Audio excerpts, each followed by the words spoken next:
Good morning, everyone. Thank you for taking the time to listen to me. My name is Tulloch. I run Mendell Helium, which, as you can see from the slide in front of you, we produce helium in Kansas. When I tell people that we're based in Kansas, that normally provokes comments about the Wizard of Oz. That seems to be the thing that most people in the UK tend to associate with Kansas. So I thought I'd get my own back and actually start with the Wizard of Oz quote, which is largely driven by the fact I've got 8 minutes to tell you about the company. We don't need an awful lot of time to talk through this, so some people with their brains do an awful lot of talking. Our proposition is very simple. We produce helium. We are connected to the J-Port plant, which is run by Scout Energy in southwest Kansas. They have a spider's web of gathering system. All of our wells are in production connected to that. All of our helium is bought. It is all processed in J-Port, and then from there it goes to Mendell and goes on for sort of ongoing use. That is probably the proposition. Given the time, what I'm going to do is I'm going to talk to you about 3 things that we think are company makers. The first is a farm-in that we announced last week, which gives us potential access to over 1 million acres of prime producing land in Kansas. The second is our flagship well that produces 5.1% helium, but is also a very high pressure well. And then the third is what we call big frac. We did a fairly experimental frac on one of our wells, and the results, if I stick with the Wizard of Oz or maybe Wicked theme, are quite literally defying gravity.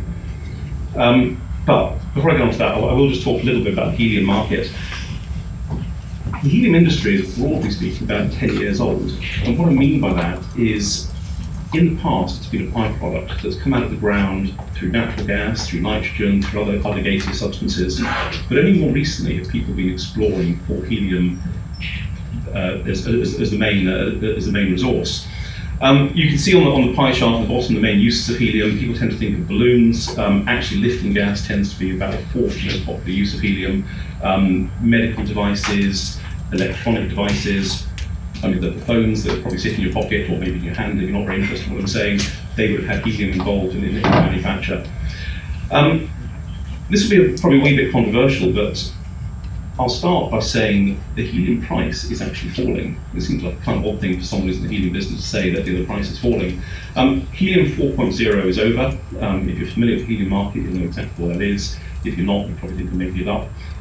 But human beings are not quite as dumb as we look, and as helium has increased in use and has increased in application, we have quite naturally increased the number of helium exploration wells that have gone on around the world. As we stand today, the helium supply increases demand. If you look at helium graphs, you'll see some wonderful spot prices as to how much helium is going for. In actual fact, and bear in mind this is a very young industry, 1% of helium around the world is sold on the spot price. Everything else is forward sold. So what matters is connection to infrastructure, connection to the gathering system. Anyone who's bought a balloon at a party will know that helium is quite difficult to control. We expose it to the air, it tends to go up. So actually having that ability to transport it, ideally through a pipeline or through low or sort of short distance trucking, is absolutely crucial in terms of the helium market. Second is offtake. I'll tell you in a moment that we've fixed our supply prices. We've fixed them for the next 5 years, very deliberately so. It gives us the ability to manage our own economics, our own P&L, and we're very comfortable that we've got a decent price out of doing that. I said I'd talk to you about 3 company makers. This is company maker 1. We announced this last week. It's a bit of a David and Goliath moment. We've signed an agreement with Scout Energy. Now, this is not probably a very familiar name in the UK. Scout Energy is the biggest operator in southwest Kansas. They have over 1 million acres in Kansas alone, and about 4 times that elsewhere in the US. They're an onshore gas and to an extent oil producer in the US. They're the biggest, as I said, the biggest operator in Kansas, but most importantly, they own and operate the J-Port plant. Again, it's not a name that necessarily trips off the tongue or is familiar in the UK. The J-Port plant produces 4% of the world's helium. This plant is a mile across, or it basically sits on a square mile. It takes 20 minutes to walk across the plant. All of our production through this farm-in will be sent to the J-Port plant. That was the deal.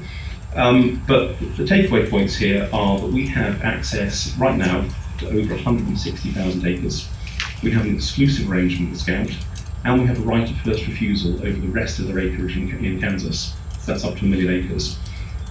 So far, we've paid 0 for that. We only start paying as and when we drill. The first well needs to be drilled before the end of March next year. Like a lot of the middle part of the US, weather conditions in January and February tend to be fairly adverse. So we'd probably be predicting drilling around about March, which is how the Helium schedule is worked out. I'm going to keep on going, so I'm quite conscious of time, but if I talk about Company Maker 2, now most of what we do is in the Hugoton field. This is one of the oldest natural gas fields in the US. It's been producing for about 90 years. This is where the Scout farming is based. Around about an hour's drive to the east is a city called Dodge City. If you're into westerns, you'll be very familiar with Dodge City. This is the home of Wyatt Earp. And about 3 miles further on is our Rost well, which we call is in a place called Fort Dodge. Now, the Rost well has 5.1% helium. A lot of people in the helium industry will talk about the importance of the helium concentration. It absolutely matters. But what matters more is the flow rate. The Rost well is a very high pressure well. We have tested it at producing 47 MCF per day, so 47,000 cubic feet per day, and that's at 5%. Unlike our projects in the Hugoton, the Rost well is not connected to the gathering system, so we have a production site, a facility on site where we can purify the helium up to about 50%, where it will be trucked to a gathering point around about 10 miles away. The PSA, the purifying device on site, can cope with 750 MCF, 1,000 cubic feet per day. I was in Kansas a couple of weeks back, and a comment from our local engineer is, you're going to need a bigger PSA. Now, the reason he said that is, at 47 MCF per day, the Rost well has over 1,000 feet of water above the perforations. That's 450 pounds per square inch, and it's still producing the 47. We only talk about the independent tests we've done, but what I can say is in a test we did ourselves, we produced around about 3 times that 750 MCF. And you can see the financials that are illustrated. You know, I've got Ken in the room, they're also our advisors. So this is very much an illustration, just to give you an idea. Last company maker, this is the big frac. Fracking, I know it's not that common in the UK. It's actually mandatory in terms of what we do over in the US. What we did at Nielsen Well is a fairly innovative frac where we raised money locally. We gave away 25% of the well to perform a frac that hadn't been performed in this part of the Hugoton field for in excess of 20 years. Now, what's special about this is typically a fracked well will produce an awful lot in the first couple of days and then will decline. As you can see from the chart on the right-hand side, we're going in the opposite direction. Now, we are gaining about 1 cubic foot per day, or just under an MCF per day. Analogous wells in the area are producing around about, have taken 8 months to peak. If the Nielsen is the same, you can see from the financials where we're expected to be. Saved by the bell. Indeed. Thank you. That's the first time we've heard that statement. I'm sure it'll come later on. Any questions from the floor? Yes. Do you want to borrow this? Probably don't need it.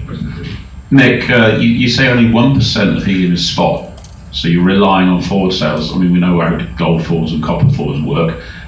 How far forward can you do helium, and are you only relying on a couple of people?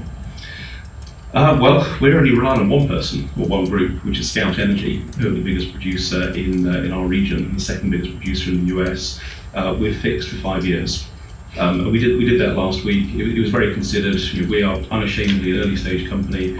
Planning our financials, planning a large number of wells is quite an exercise. I'm sure you'll be familiar with that. So fixing that price against a falling market was important to us.